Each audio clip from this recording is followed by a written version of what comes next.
Buenas tardes, hoy es jueves 28 de marzo del año 2019, estamos en la Ciudad de México, en la Biblioteca Alfonso Caso del Museo Nacional de Antropología e Historia, y tenemos el gusto de platicar con el doctor Baltasar Brito Guadarrama, quien es doctor en estudios mesoamericanos y tiene también estudios en historia por la Universidad Nacional Autónoma. Etnohistoria en la ENA. En historia en la ENA y actualmente se dedica a la investigación sobre la historia y los códices de los pueblos originarios de México.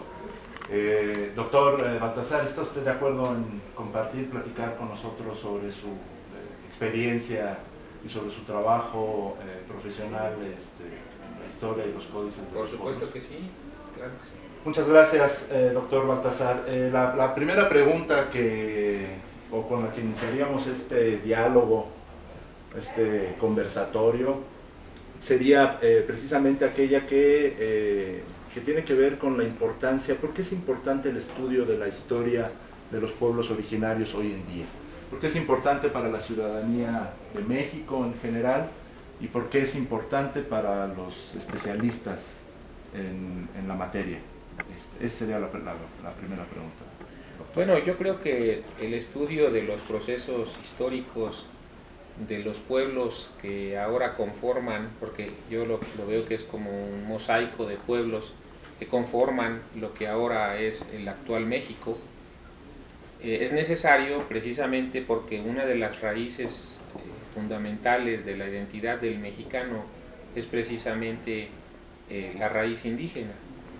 Y yo creo que en ese sentido, en la medida en la que conozcamos la historia y el devenir histórico de estos pueblos, pues estaremos en mejores condiciones de conocer parte de la identidad de lo que somos ahora, ¿no? Claro.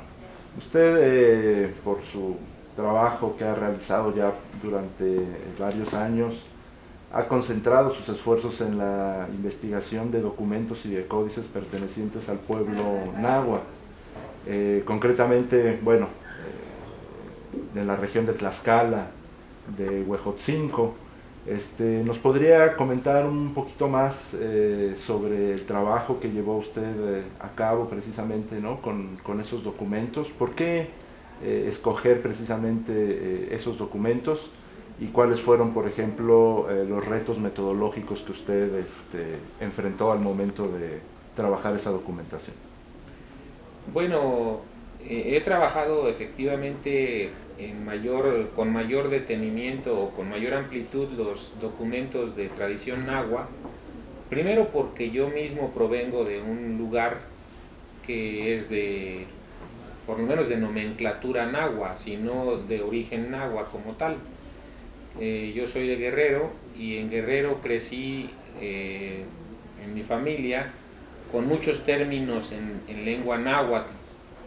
Entonces eso para mí no me era ajeno, lo náhuatl. Y cuando llegamos a México de Guerrero, por supuesto que tuve el interés de saber pues, qué significaban ciertos términos y ese tipo de circunstancias. Y encontré precisamente en el estudio de las culturas nahuas de Tlaxcala, de Huejotzingo, de Guerrero mismo, en el área de la montaña, he trabajado varios códices de la montaña de Guerrero, de origen náhuatl. Encontré en esos una fuente muy interesante de datos y de información que llenaba mis expectativas de conocimiento histórico, y particularmente decidí llevar a cabo estudios de licenciatura, de maestría y de doctorado con documentos de ese tipo. ¿Ante qué me enfrenté cuando empecé a trabajar? Pues primero a una necesidad de conocer el idioma, porque creo que es parte fundamental de la cultura y te permite tener un punto de vista diferente a que si lo abordaras nada más desde un punto de vista ajeno en cuanto a la lengua, ¿no? Muchos de los documentos están escritos precisamente en náhuatl o son de origen náhuatl en cuanto a su concepción material. Me refiero a que a veces los términos o las imágenes que encuentras en los códices pues te remiten directamente a palabras de este idioma. Entonces, si tú como investigador no conoces el idioma de cualquier cultura indígena que estés estudiando, Claro. tienes, creo que, una gran desventaja. Conocer lo mejor que se pueda el idioma de la cultura que estés trabajando como historiador de esas épocas es una necesidad más que un lujo. Claro, es una necesidad. Claro. Si tú lo quieres hacer con mayor profundidad y esto, creo que conocer ese idioma será parte fundamental. Desde luego que en la formación en tu trabajo te vas dando cuenta de que si vas a trabajar no a los pueblos actuales, sino a los pueblos históricos o con cierta antigüedad histórica, pues necesitas saber transcribir documentos, necesitas llevar a cabo unas paleografías correctas, adecuadas, para que puedas después hacer las traducciones necesarias. Entonces creo que en ese sentido son unos de los principales retos, y metodológicamente pues dependerá cuál sea la formación que tú tengas y cuál sea la metodología o la teoría o la forma que tú quieras analizarlos, ¿no? Para nosotros como historiadores, pues por supuesto el fundamentarnos en fuentes históricas es fundamental o es necesario, es como que una de las formas como vas hilando la historia, pues con fuentes de primera mano, de segunda mano, para poder adentrarte en las culturas de los pueblos antiguos, ¿no? Claro, este tema de la paleografía es importante porque aparte de aprender el idioma náhuatl, es necesario también, ¿no?, desarrollar una técnica y un conocimiento. En ese sentido, doctor, ¿qué tan importante ha sido para usted el trabajo, por ejemplo, que han hecho otros historiadores nahuas que han trabajado, digamos, en esta línea, como el maestro Luis Reyes García o el maestro Pérez Ceballos?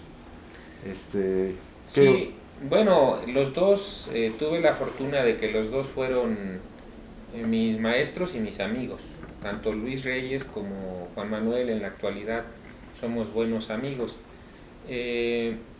Por supuesto que ellos nos van dando pues como la luz en el camino, ¿no? Nos van guiando.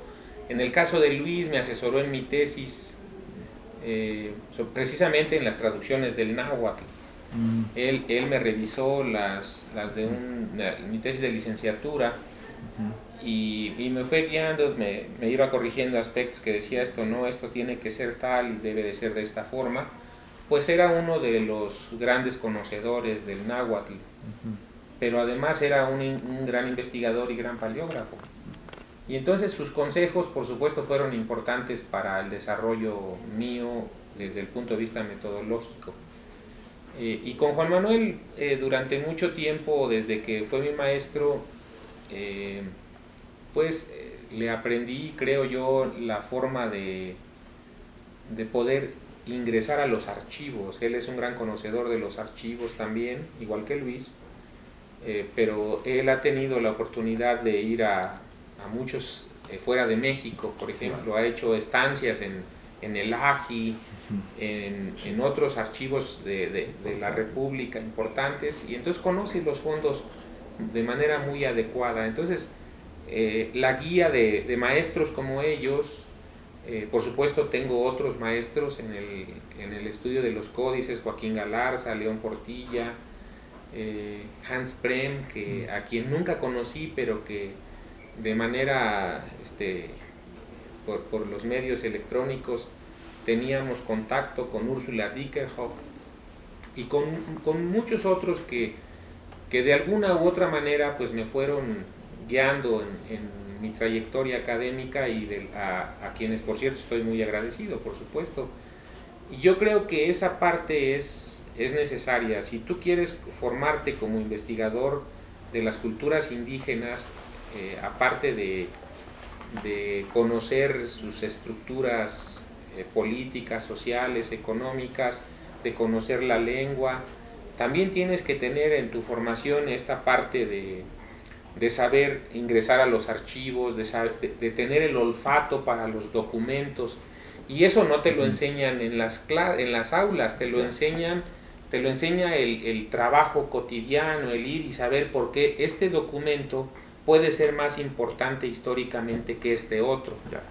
Y entonces vas desarrollando ese oficio, le vamos a llamar, que es fundamental para que tus estudios tengan mayor impacto que de otra manera no tendrían.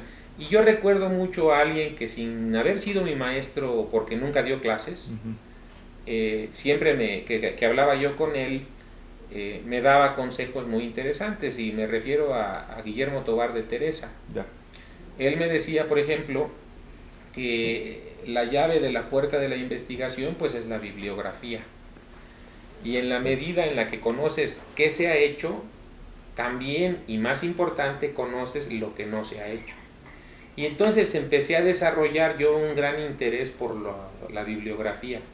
Entonces, si yo iba a trabajar un tema, por supuesto que lo primero que hacía era hacer un barrido de todo lo que antes afortunadamente ya alguien había comentado respecto a determinado tema.